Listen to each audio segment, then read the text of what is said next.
In this video, I'm going to show you how to train a muscle deep inside your pelvic floor that, when not working hard enough, often results in instability in your hips, your pelvic region, which also can lead to pain. Sometimes it's not like full out pain, sometimes it's soreness and aching just from daily activity or after exercise even.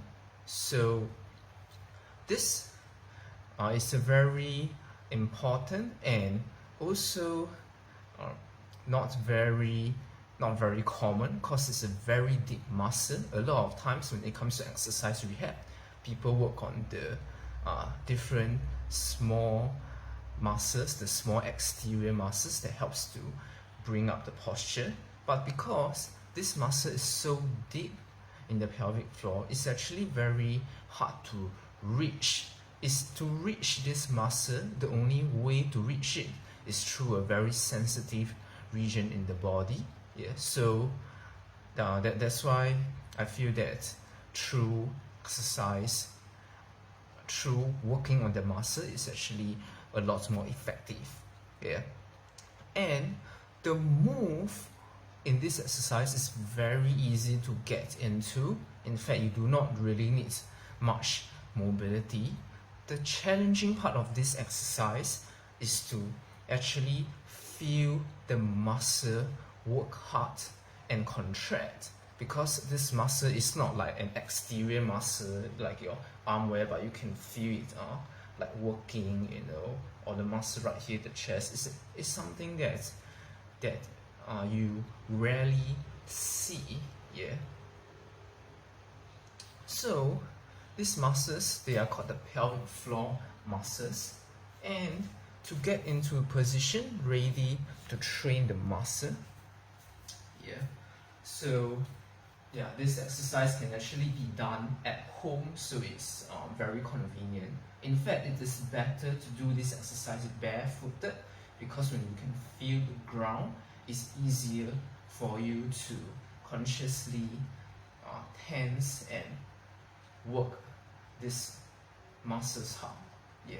So let me just adjust it so that you can see me in a clearer view. I just want to let you see my legs.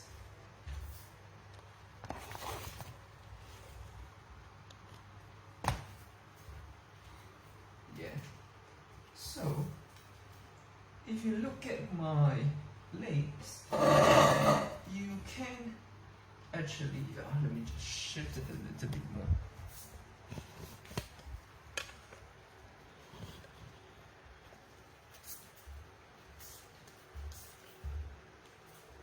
So just get into this kind of position, a horse stance position, whereby one leg is in front of another. This horse stance position, you do not have to go into a full launch position, whereby your thighs have to be at least parallel or even break past the point of parallel. It's not necessary. The point here is to feel your weight on either sides of the legs. So right now, when I start off with my right leg in front and my left leg behind, so this exercise has got two variations. Yeah, the first one, it trains the muscle at the front part of the region. So with my right leg in front, and if I want to train the front part of the muscle, of the deep pelvic floor muscle, I have to shift my weight to the right leg. And then,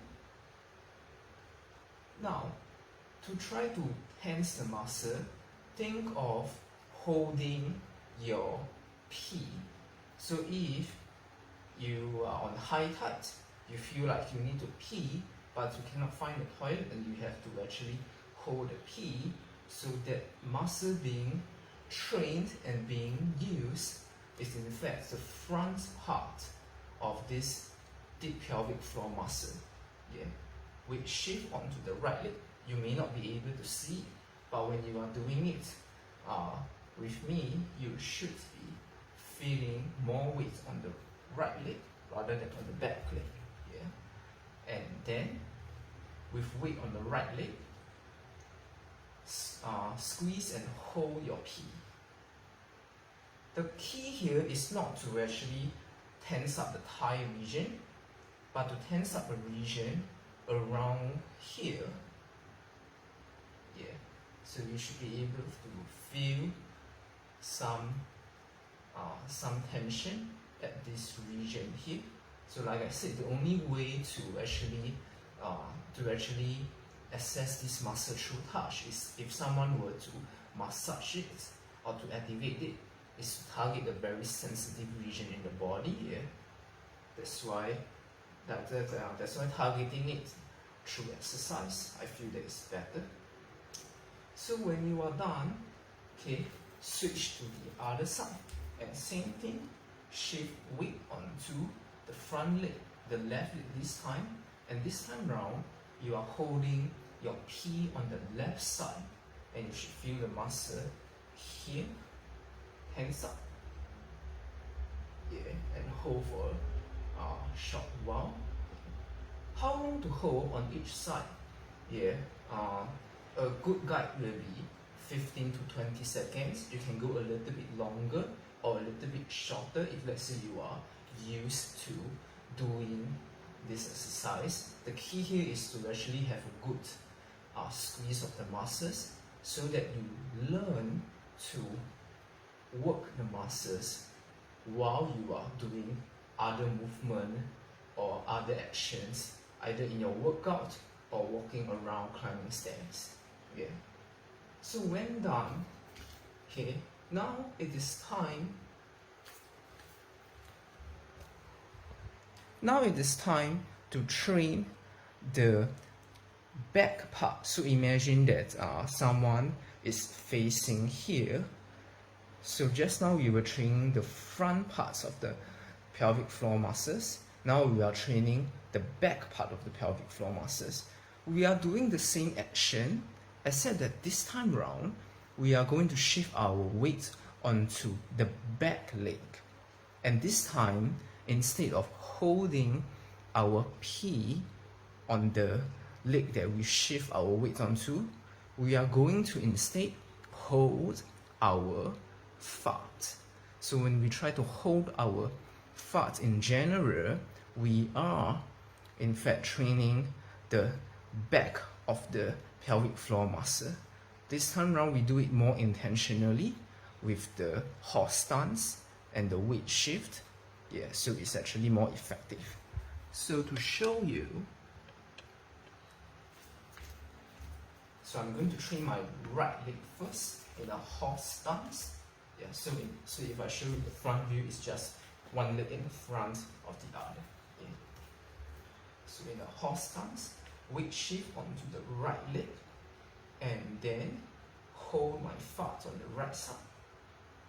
And I can feel a muscle contraction also around the same region, but this time it's a little bit more behind. Yeah. And once I'm done with that, switch side, and again shift my weight to this right leg, hold my fart on the right side, and feel the squeeze. Yeah. And also to remind you that you are not tensing up the thighs or even the butt muscle, but just a muscle that's actually right here. Yeah.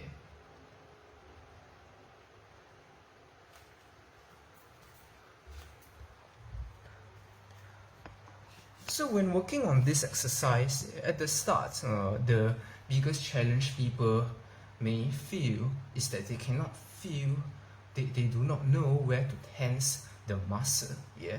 So holding the P and holding the fart is actually a very good way to make you gauge whether you are tensing the correct muscle. But once you feel that muscle tension deep in the hip, yeah, then you can just focus on holding the tension there.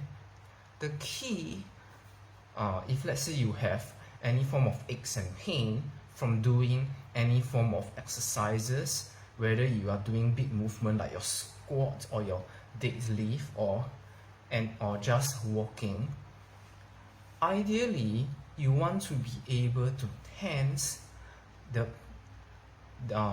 whichever part, whether it's left or right, front or back, you want to be able to tense that while you do your movement. So when you first train and when you first learn how to tense the respective parts of the muscle, you may have to intentionally tense that muscle while you are carrying out those other movement, whichever that cause you pain.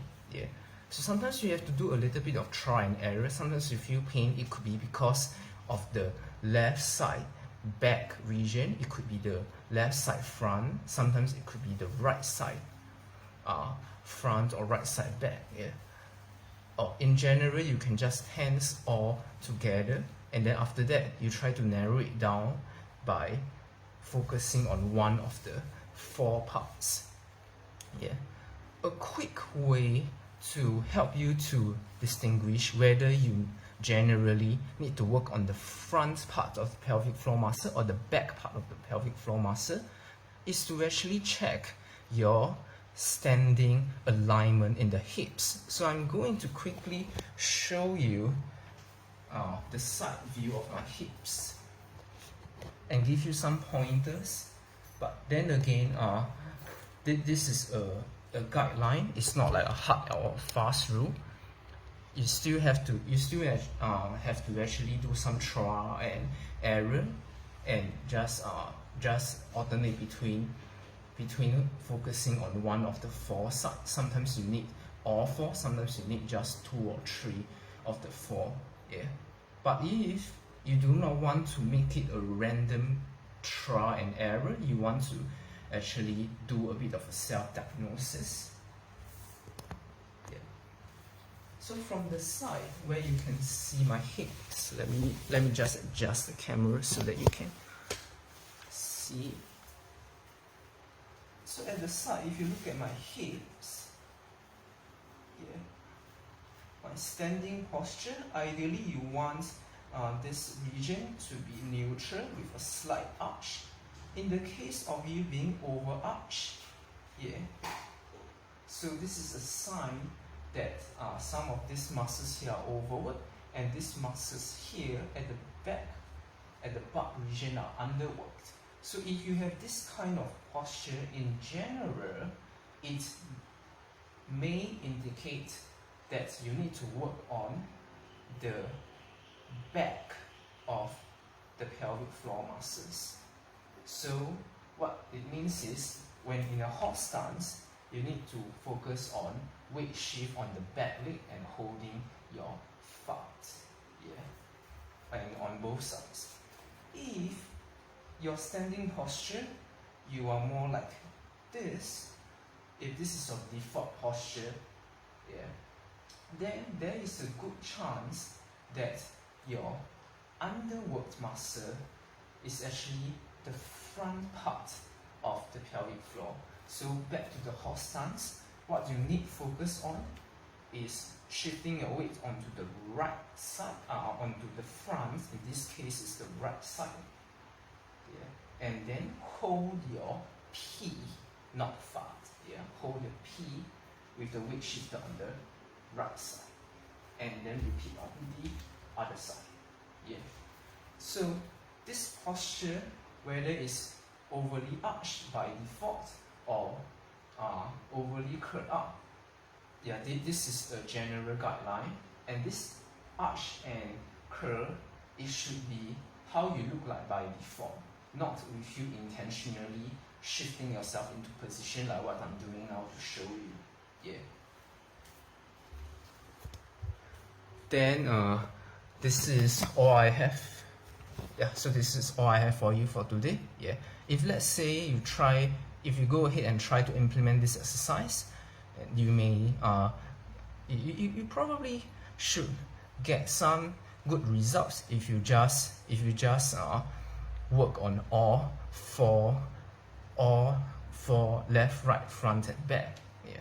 Because after all, even if one of the 4 parts are already working hard, working them a little bit more harder generally will not lead to a problem unless there is a big imbalance between the left and right and front and back. Yeah. But in general, if you are not sure which one you need more work on, most people actually can benefit from working on all 4 parts. Yeah. So give it a try, yeah, and let me know how things goes. Yeah, you can either drop me a PM,